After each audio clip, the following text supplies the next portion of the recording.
The dark ships came out of nowhere. One moment space was empty, and the next moment 100 massive vessels appeared near the edge of the solar system. They were not like the metal ships that most races built.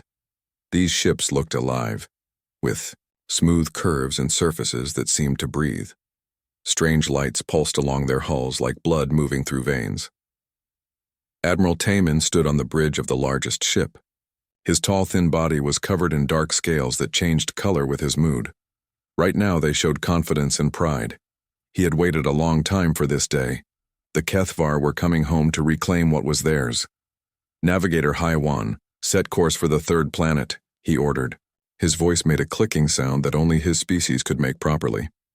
Haiwan was younger than the Admiral, with bright green scales that marked her as one of the newer generation.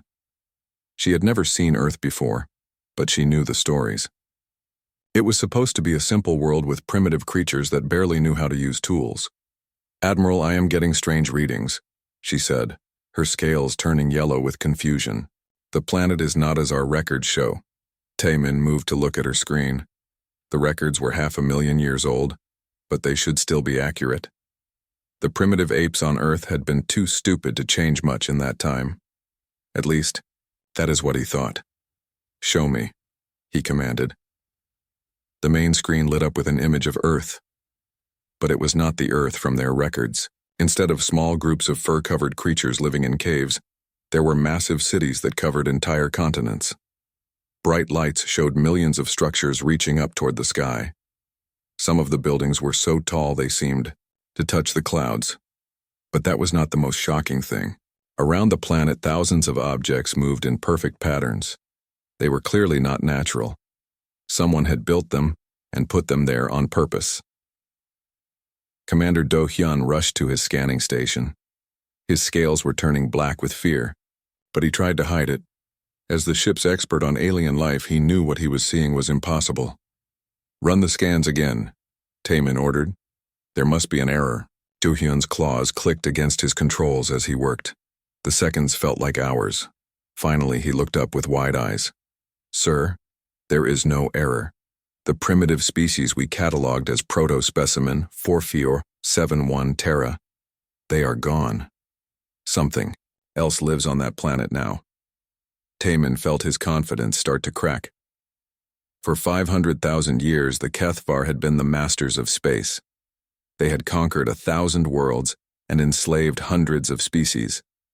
They were the strongest, the smartest, the most advanced race in the galaxy. Nothing could challenge them. "What do you mean, gone?" he asked. "I mean they evolved, sir. Or maybe something else took over their world. But whoever is down there now, they are not primitive. Look at these energy readings." The scanner showed numbers that made no sense. The energy coming from Earth was off the charts. It was more power than some star systems produced. And it was controlled, directed, purposeful. "How is this possible?" Haiwan whispered. "Our records show they could barely make fire." Do Hyun checked his instruments again. "Sir, I am detecting artificial structures not just on the planet, but throughout this entire solar system. There are installations on every moon, asteroid, and planet. Even the gas giants have been modified." Taman stared at the screen. This was not what he had expected. The HFY had left Earth because it was worthless. The creatures there were too primitive to be useful as slaves, and too weak to be threats. They were supposed to stay primitive forever. "Could another species have conquered Earth?" he asked. "I do not think so, sir," Do Hyun replied. "The technology I am seeing, it does not match any known species in our databases. This is something new." Something new. The words made Taman's scales turn gray with worry. In all their travels across the galaxy, the HFY had never found anything truly new. Every species they met was either too primitive to matter or advanced enough to be conquered and enslaved. There was nothing in between. "Sir," Haiwan said, her voice shaking, "I am detecting movement. Multiple objects are heading toward us from the inner system." "How many?" Taman asked. I cannot get an exact count. They appear and disappear from our sensors. It is like they are phasing in and out of reality." That was impossible. Nothing could hide from HFY sensors. Their Biotechnology was the most advanced in the galaxy. They could detect a single life form from light years away. "Sir, incoming transmission," the communications officer reported. "From the objects approaching us?" "No, sir. From everywhere. The signal is coming from every direction at once." Taemin's scales turned completely black. That was definitely impossible. No one could broadcast from multiple points across a solar system simultaneously. The technology required did not exist. "Put it through," he ordered. The message that came through their speakers was in perfect HFY language. Every click, every hiss, every subtle tone was exactly right. But the words themselves made no sense. "Greetings, travelers. You have entered the Sol system, home of humanity. Please state your intentions and submit to scanning. Any hostile actions will result in immediate destruction." The bridge went silent.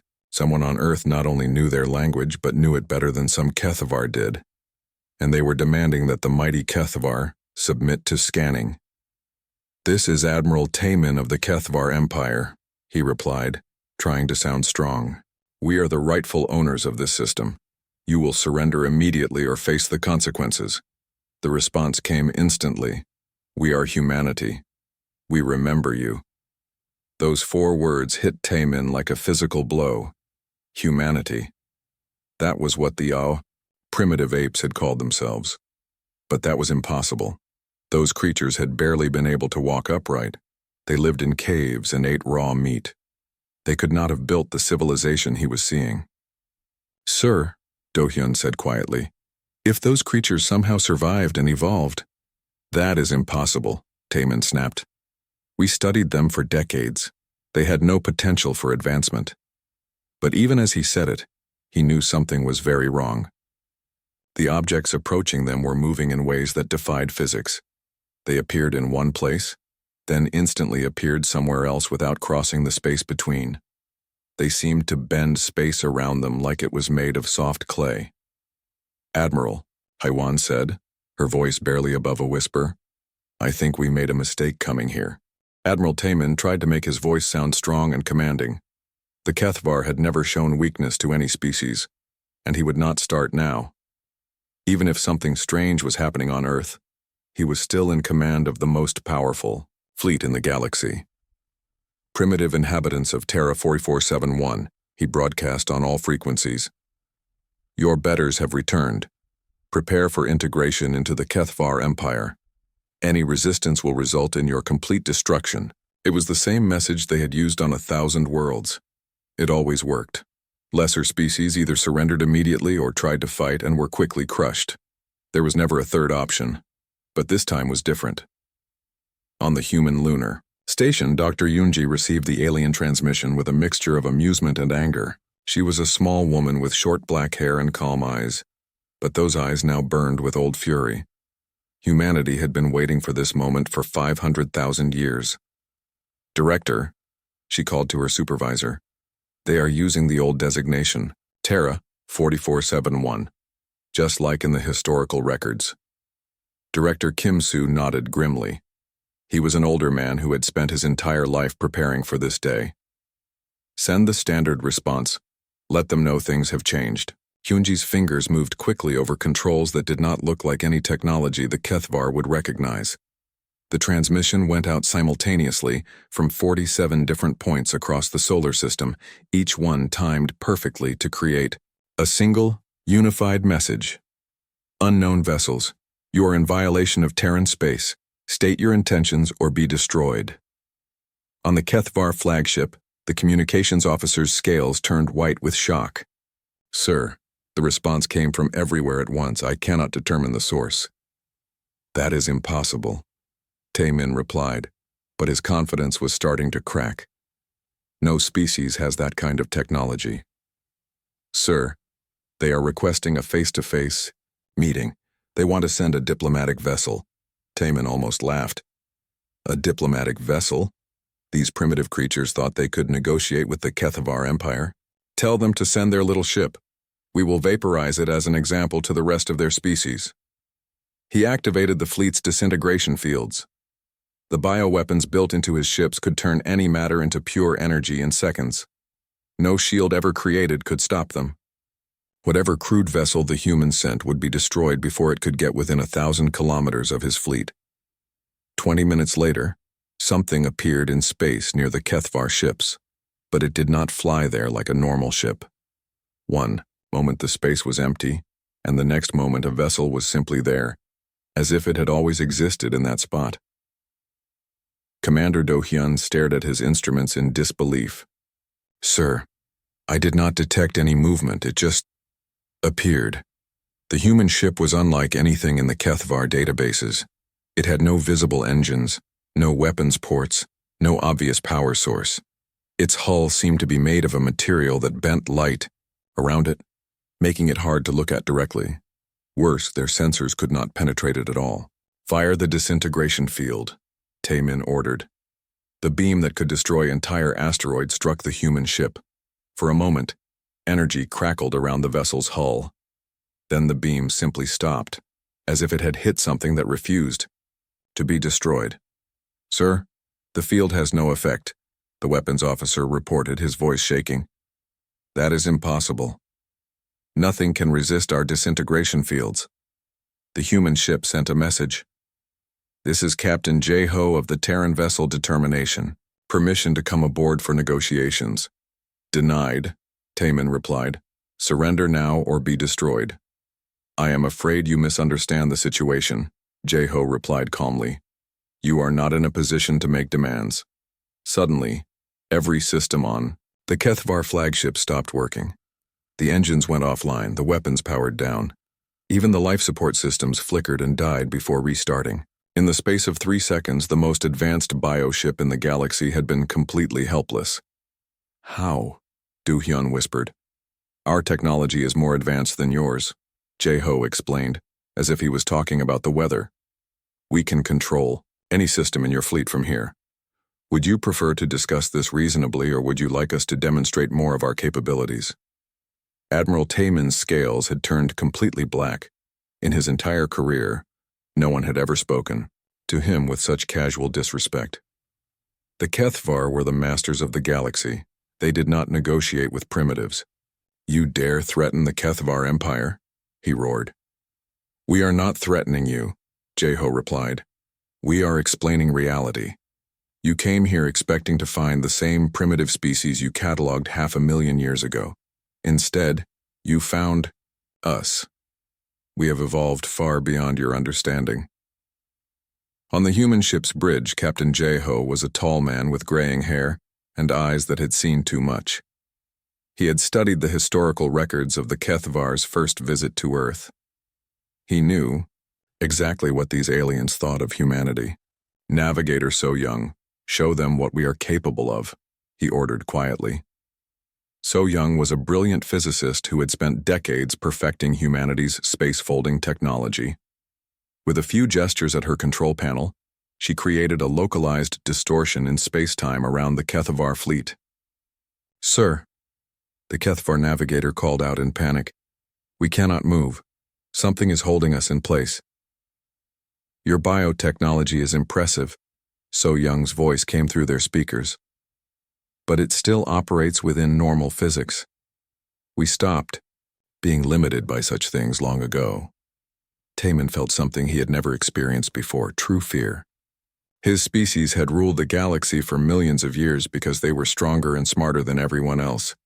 But the humans were treating his mighty fleet like children playing with toys. "What do you want?" he asked, his voice barely steady. "To talk," Jae-ho replied. 500,000 years ago, your people came to Earth. You studied our ancestors and decided they were too primitive to bother with. You left us alone because you thought we would never amount to anything. That assessment was correct," Taemin said desperately. "You were barely intelligent animals." "We were young," Jae-ho corrected. "There is a difference. You saw a species that had not yet reached its potential and assumed it never would. That was your first mistake." "And our second mistake?" Taemin asked, though he was not sure he wanted to know. "Coming back," Jae-ho replied. "We have spent 500,000 years growing, learning and preparing. We knew that someday you would return. We wanted to be ready. Engineer Wu Jin materialized on the bridge of the HFY flagship without warning. One moment he was not there, and the next moment he was standing next to Admiral Tae-min. The bioship's shields and security systems had not even detected his arrival. The HFY crew jumped back in terror. Wu Jin looked like a normal human, but he flickered between solid matter and pure energy. Reality seemed to bend around him. "Hello," he said politely. "We need to have a conversation." Engineer Wu Jin stood calmly on the bridge of the HFY flagship, while the alien crew stared at him in terror. His body flickered between solid flesh and pure light, as if he could not decide which form he preferred. The air around him seemed to shimmer with impossible energy. "How did you get aboard our ship?" Admiral Tae-min demanded, though his voice shook with fear. "Our shield should have stopped you." Wu Jin smiled, and the expression was not comforting. "Your shields are designed to stop matter and energy. I am neither, not anymore." Commander Do-hyun frantically checked his scanning equipment. According to every instrument on the ship, Wu Jin was not there. The scanners showed empty space where the human stood, yet they could all see him clearly with their own eyes. "This is impossible," Do-hyun whispered. "You cannot exist outside the laws of physics." "Who says we are outside them?" Wu Jin replied. "We simply understand laws that you have not discovered yet. Your science is still in its infancy." Taemin's scales turned from black to deep purple, a color that showed rage mixed with terror. "We are the HFY. We have conquered 1,000 worlds. Our technology is millions of years advanced." "Is it?" Wu Jin asked. He gestured casually at the bridge's main console.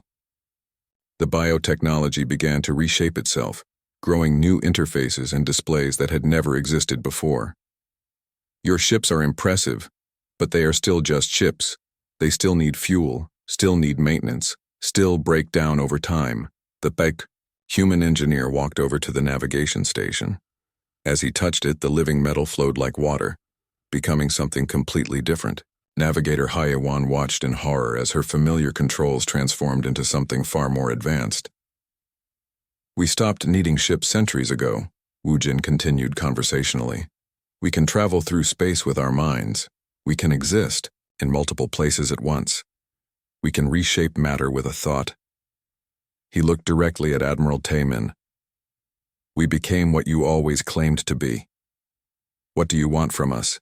Tae-min asked. "Want?" Wu Jin laughed, and the sound echoed strangely as if it came from everywhere at once. "Admiral, you still do not understand. You came here thinking you were hunters returning to claim easy prey, but you are not the hunters anymore." The lights on the bridge dimmed and changed color. Suddenly, the HFY could see beyond the walls of their ship. Space around them was full of human vessels, but they were unlike anything the aliens had ever imagined. Some were made of pure energy. Others seemed to exist in multiple dimensions at once. A few appeared to be constructed from folded space itself. "We are everywhere," Wu Jin said softly. "We have been watching your empire for thousands of years. Every world you conquered, every species you enslaved, every victory you celebrated. We were there, invisible, learning." Do-hyun's instrument panels came alive with new data. Information flowed across screens faster than his eyes could follow. Star charts showed the true extent of human expansion across the galaxy. It was vast beyond imagination. "This cannot be real," he said. "We would have detected you." "Would you?" another voice asked. Dr. Min-ho materialized next to Wu Jin, appearing, just as suddenly and impossibly.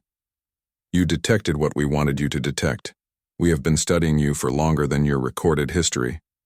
Min-ho was older than Wu Jin, with gray hair and eyes that seemed to hold the weight of centuries. He carried a small device that projected holographic images into the air around them. "Let me show you something interesting," he said. The hologram displayed a map of the galaxy. "This is what you think your empire looks like." The map showed the HFY territory as a large section of space containing thousands of star systems. "Now let me show you reality." The map changed. The HFY empire shrank to a tiny cluster of worlds in one corner of the galaxy. The rest of space was filled with human territory, marked in blue light that pulsed like a heartbeat. Impossible, Taemin breathed. You never expanded beyond this small region because we did not let you, Minho explained patiently. Every time your scouts tried to explore beyond these boundaries, they found empty space or hostile environments. They never knew that we were redirecting them, hiding entire star systems from their view. Navigator Hai Wan looked at the map with growing horror. But we have explored for millions of years. We have found hundreds of species. You found the species we allowed you to find, Wu Jin replied. The ones that were too primitive to be useful to us, or too aggressive to be safely left alone. We let you conquer them because it kept you busy and contained. The hologram showed more details. Every Kethvar expansion, every war, every technological advancement was marked on the timeline, and parallel to it ran another timeline showing human development. The pattern was clear and terrifying. You were never the dominant species, Minho said gently. You were a management tool. We used you to control the dangerous species and absorb the primitive ones. You served your purpose well. Admiral Taemin's legs gave out, and he collapsed into his command chair. His entire worldview was crumbling. Everything he had believed about Kethvar superiority was a lie. Why? He asked weakly. Why did you let us believe we were in control? Because control is an illusion, Wu Jin replied. True power does not need to announce itself. We let you play at being conquerors because it served our purposes. And because Hichori paused, and for the first time, his expression showed something darker than amusement. Because we wanted you to understand what it feels like to be hunted by beings who think they are gods. The words hit the Kethvar like physical blows. 500,000 years ago, they had come to Earth as gods looking down on primitive animals. Now those animals had become something far beyond godhood, and the roles were reversed. We remember everything, Dr. Minho said quietly. Every dismissive comment. Every casual decision to ignore us because we were not worth your attention. Every moment of arrogance when you looked at our ancestors and saw nothing but dumb beasts. Lieutenant Su Jin appeared on the bridge, joining the other humans. She was younger than the others, with bright eyes that sparkled with dangerous intelligence. In her hands, she held what looked like a piece of Kethvar biotechnology. But it was changing as she worked with it. Your ships are really quite clever, she said as she casually disassembled the device at the molecular level. Biological technology that grows and adapts. Very efficient. The device reformed in her hands, but now it was clearly superior to the original. Of course, we improved the design. Would you like to see? The changes she had made to the small device began spreading throughout the ship. The biotechnology that made up the hull and systems started evolving, becoming more efficient and powerful. But it was no longer under Kethvar control. Stop, Taemin pleaded. You are changing our ship. We are improving it, Sujin corrected. This is what real evolution looks like. Not the slow biological changes you achieve over millions of years, but directed, purposeful advancement. Commander Do-hyun watched his instruments transform beyond recognition. The new systems were incredibly advanced, but he had no idea how to use them. Do not worry, Minho said kindly. We will teach you. After all, you are going to need better technology for what comes next. What comes next? Taemin asked, though he feared the answer. Wu Jin's smile returned, and it was terrible to see. Now you get to experience what every other species in the galaxy has experienced. You get to learn what it means to be judged by your betters. Dr. Minho gestured toward the main display screen, and it came alive with images that made the Kethvar crew gasp in terror. Every screen throughout their entire fleet showed the same thing simultaneously, proving that humans now controlled their technology completely. For 500,000 years we have been waiting, Minho said in a calm, patient voice.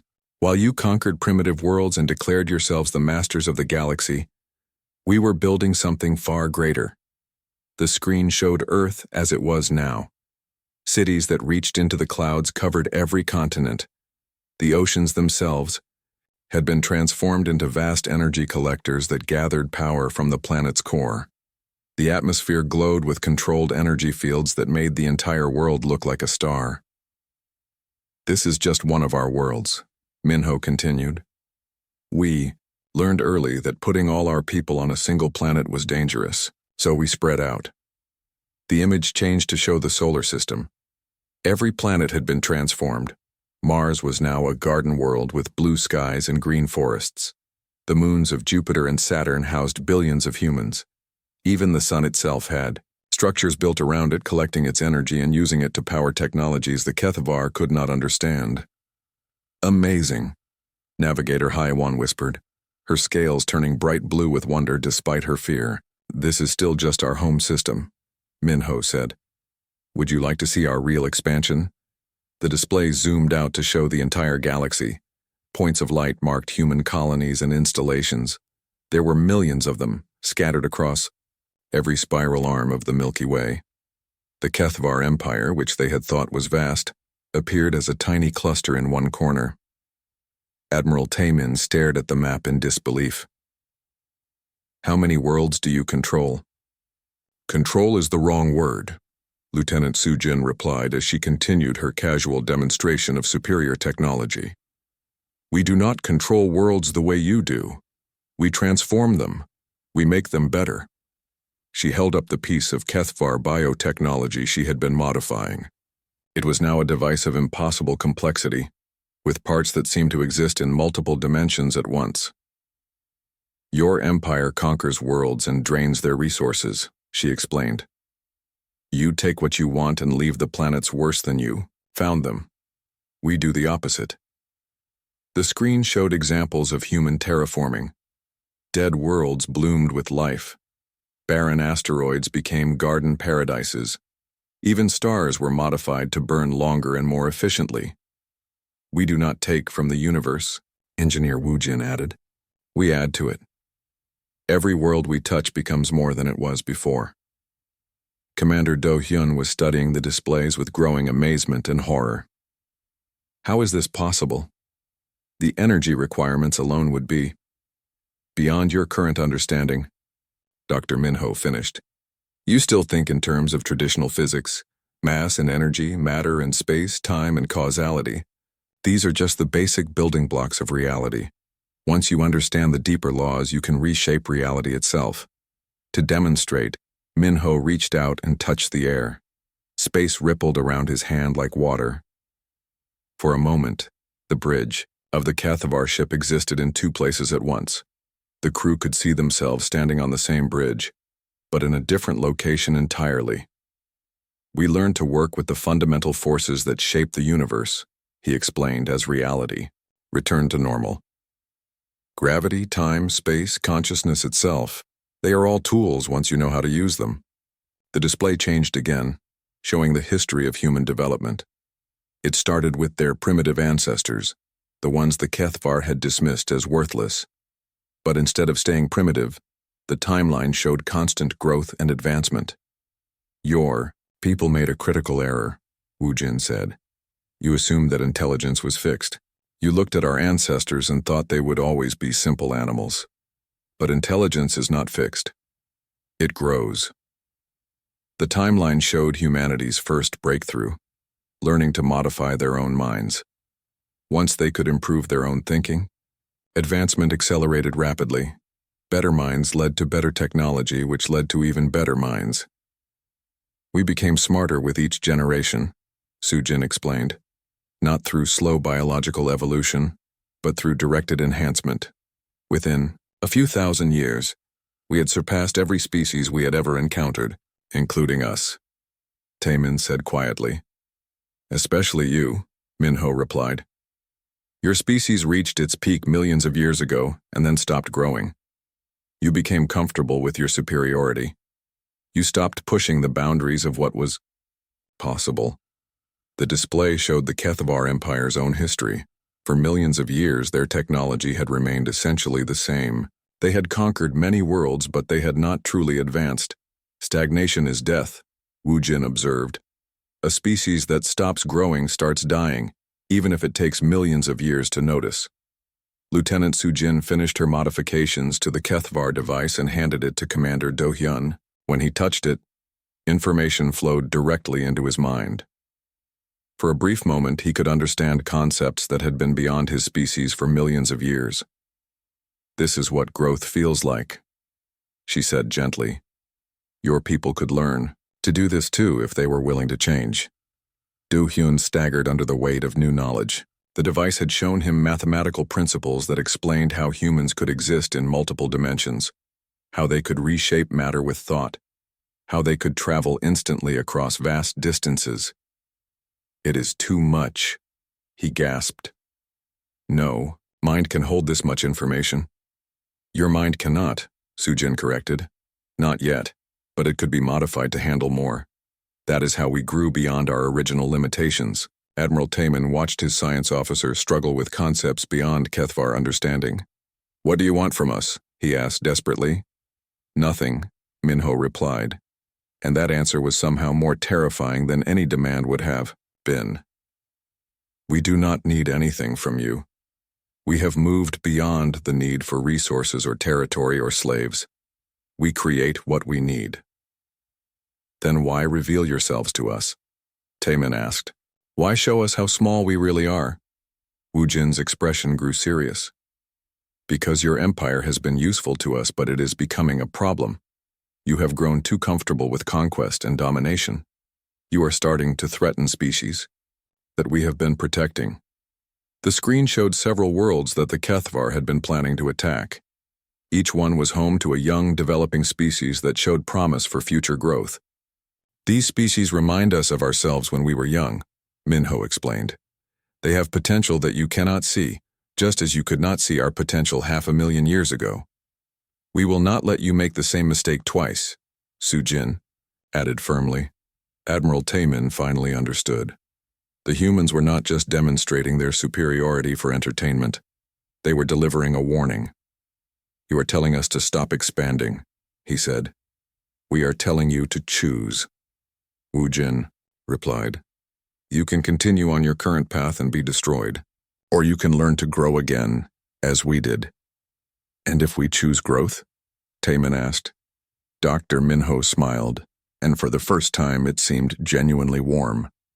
"Then we will teach you, just as we are teaching the other species that have chosen to evolve, rather than stagnate." The revelation hit the Kethvar crew like a physical blow.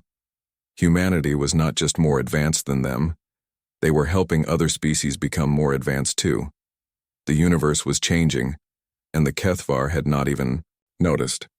Captain Hana materialized on the bridge of the Kethvar flagship, but unlike the other humans, she did not appear suddenly. Instead, she seemed to fade into existence, as if reality itself was making room for her presence. She was a tall woman, with silver hair and eyes that seemed to hold the wisdom of ages. "I speak for all of humanity," she said, and her voice carried a weight that made the air itself vibrate. "It is time for judgment." Admiral Taemin felt his scales turn completely white with terror. He had seen demonstrations of human power, but Captain Hana felt different.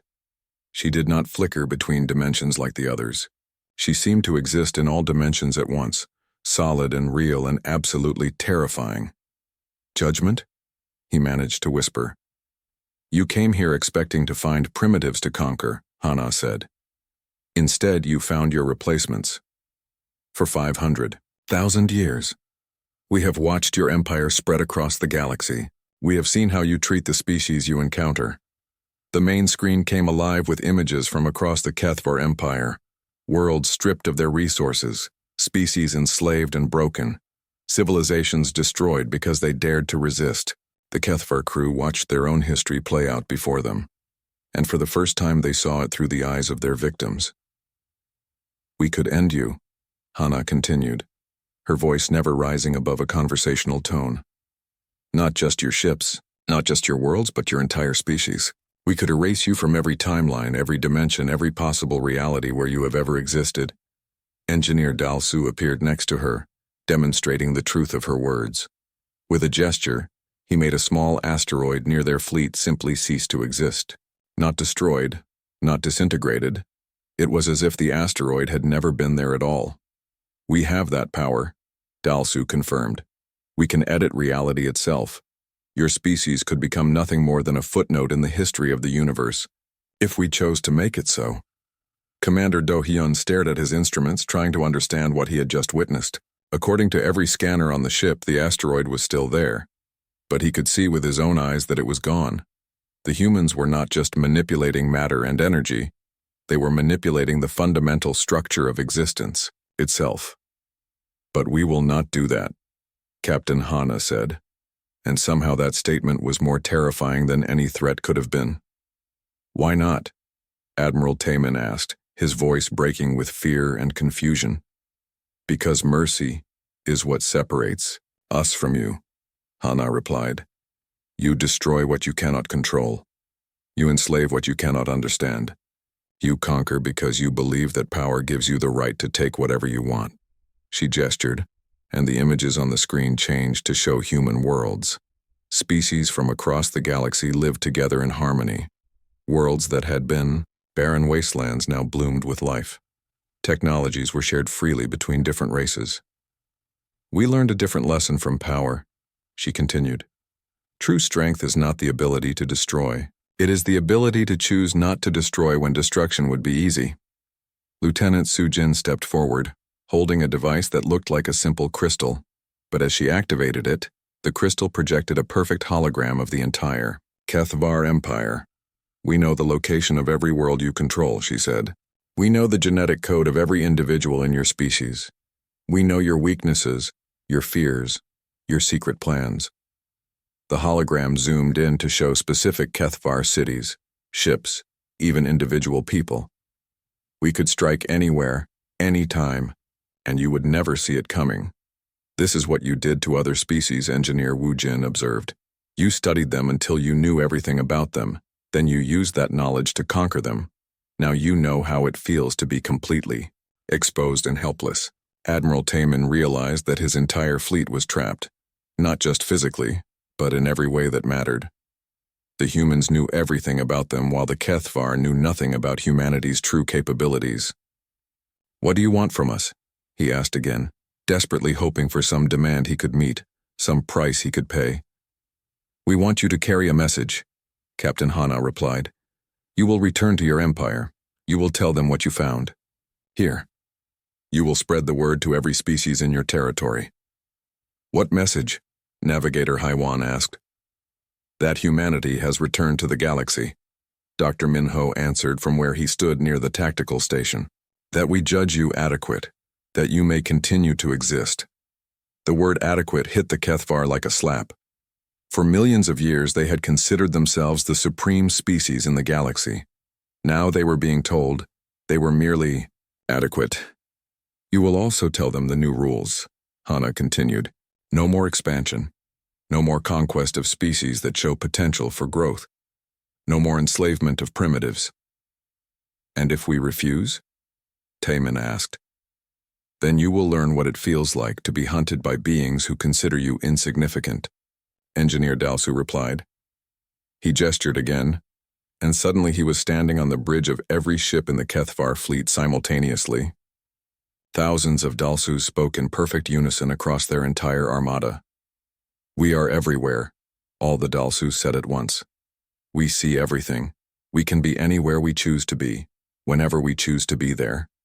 Your empire exists only because we allow it to exist. The demonstration ended and Dalsu was back to being just one person on the flagship bridge. But the message was clear. Humanity could appear anywhere in HFY space without warning. How long have you been watching us? Do-hyun asked. Since the day you left Earth, Sujin replied. We have been invisible observers in your empire for hundreds of thousands of years. Every technological advancement you made, we saw it first. Every world you conquered, we were there. Sometimes we intervened, Wu Jin added casually. When you encountered species with too much potential, we made sure they disappeared before you could find them. When you developed weapons that were too dangerous, we caused technical problems that prevented them from working. The implications were staggering. The HFY's entire history had been guided and controlled by beings they thought were primitive animals.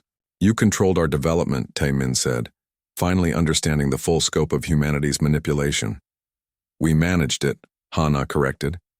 We made sure you grew strong enough to be useful, but not strong enough to be truly dangerous. You served your purpose well. And now? Hayawan asked. Now your purpose has changed, Captain Hana replied. You will return to your empire and explain the new reality. You will help transition your species from conquerors to something better. What, if our people do not accept this? Taemin asked. Then they will learn the hard way, Dalsu said simply. We prefer cooperation, but we do not require it. Your species will evolve, or it will become extinct. Those are your only options. The Kethvar fleet found themselves released from the space-time bubble that had held them captive. Their ship's systems came back online, but the humans had made improvements. Everything worked better than before, but it was clear that humanity could still control their technology whenever they wanted. Go home, Captain Hana commanded. Tell your leaders that the universe has new masters. Tell them that those masters remember what it was like to be underestimated. Admiral Taemin watched the human vessels disappear, not by moving away but by simply ceasing to be visible. He knew they were still there, watching, waiting to see what the Kethvar would do next. As his fleet began the long journey home, Taemin realized that they were carrying the most terrifying message in the history of their species. The primitive apes they had dismissed 500,000 years ago had become gods, and those gods had judged the Kethvar worthy only of continued existence. The universe would never be the same.